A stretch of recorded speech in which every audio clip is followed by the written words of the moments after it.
Billy back here with Broship of the Nerds, and today I'm reviewing The Nightmare Before Christmas. Now, I already had this on DVD, but I found this at a Half Price Books.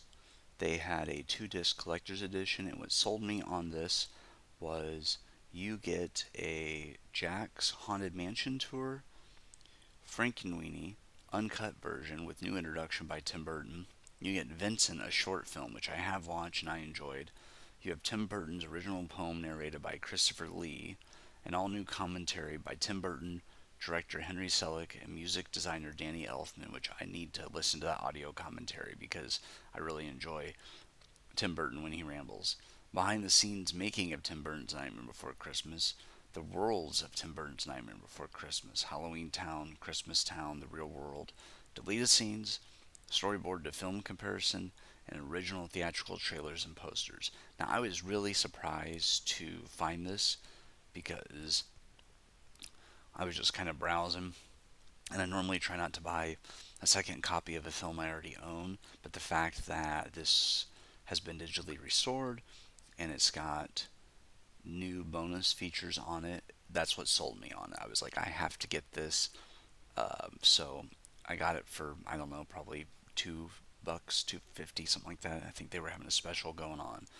But and you have to be careful with pre-owned physical media because you can get ripped off pretty easily. But in this case, the disc look pretty clean. It comes with, you have disc one is the film. It's only a 76-minute movie. Disc two is special features, and then you also have a Disney File digital copy for Windows Media Player or iTunes. So I really like that. But the disc itself has very minimal scratches. It has a few, but it plays fine. I just watched it today, and I have all kinds of memorabilia. I'm looking at a Jack Skellington with zero figure now. I've got a cookie jar of Jack and Sally, and I gave it an A. This is a staple. You can watch it at Halloween or Christmas time, either one, if you think about it, because Jack is the king of scares, but he feels like he's just in a monotonous routine, doing the same things over and over, and it's not as satisfying anymore because that's he wants something different.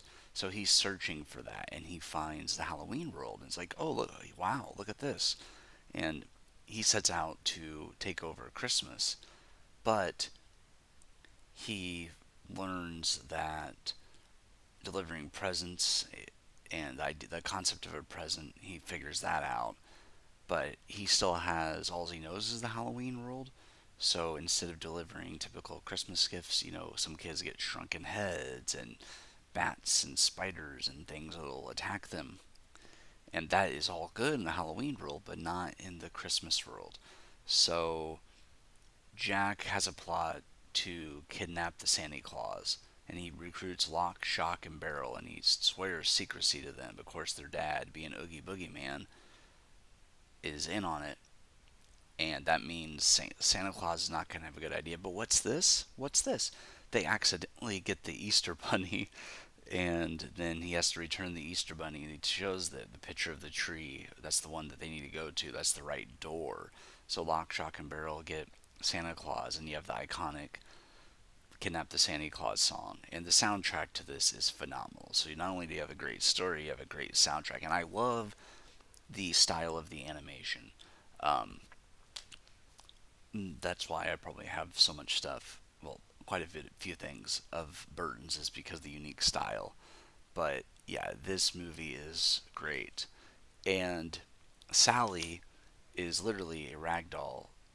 Dr. Finkelstein keeps her in the castle, and she wants adventure. She's craving to get out, and she's made up of her stitches come apart, and like at one point she loses her arm getting away from him, and then she eventually returns for it. But she keeps trying to escape by giving him nightshade in his soup, and eventually he decides to make another companion so she can be free. And of course, there's a whole book series now you can read on post Nightmare Before Christmas, with Sally becoming Jack's wife, and it's fun. It's fun. In one of the books, the Sandman shows up and goes to every world and puts everybody to sleep except Sally and I believe one other person that can't be caught, and they have to save the universe or the world, basically the worlds. It's really good. But the movie's fun. It's great. I love the Halloween world. It kind of is what I would imagine it would be like if you lived in a Halloween world. A lot of creepy creatures, a lot of spooky things going on here.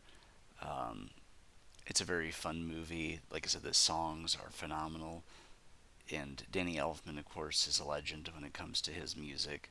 This isn't my favorite Burton film. I will say that. I mean, Henry Selick technically directed it, but this was Burton's concept. Still not my favorite Burton film.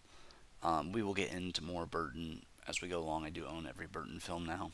We will go into more depth with Burton uh, as we go along, but we'll be hitting favorites soon as fall is fast approaching. I've already started decorating, but fall will be here before we know it.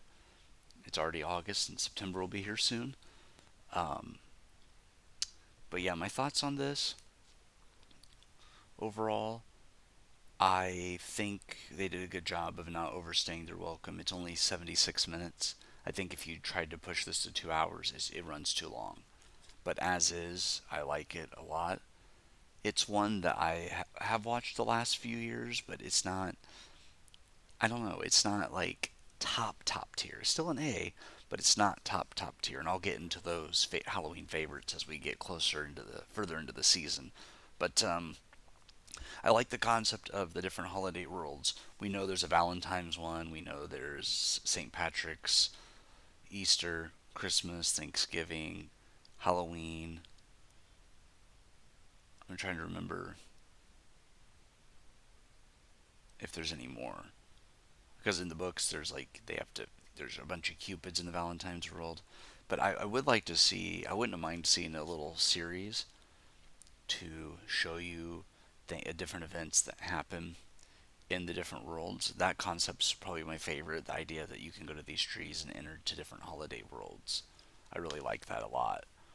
Um, yeah, like I said, music's great, animation style's great, and like I said, the whole idea of kidnapping Santa Claus, and ultimately what Jack learns is that stick to your holiday and appreciate what you already have, because ultimately he runs Christmas and he goes, "Hey, I think they're trying to shoot us, trying to hit us," because the military starts shooting at him when he's in the sleigh. Zero leads because of his bright nose, and they can't see in the fog. So Zero leads him to fly, and it starts out with him being hopeful, but then he's scaring everybody, and that's not the point of Christmas.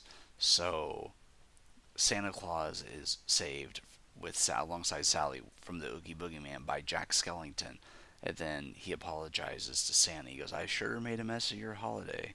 I sure hope there's time to fix it." And he goes, "I'm Santa Claus. Of course there is."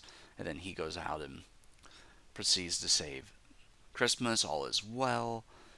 But Jack appreciates Halloween more and his job more because sometimes the grass isn't always greener, and he thinks this fresh perspective will help. But then he realizes, oh, I screwed up, and then he ultimately has to fix it. So I really like that idea a lot, and it's well executed. And I'm not sure what my next review will be, so stay tuned to the channel, and there will be another movie review. But so far, I have decided to keep um, 8 films. In my next video, who knows what it could be. But take care, guys.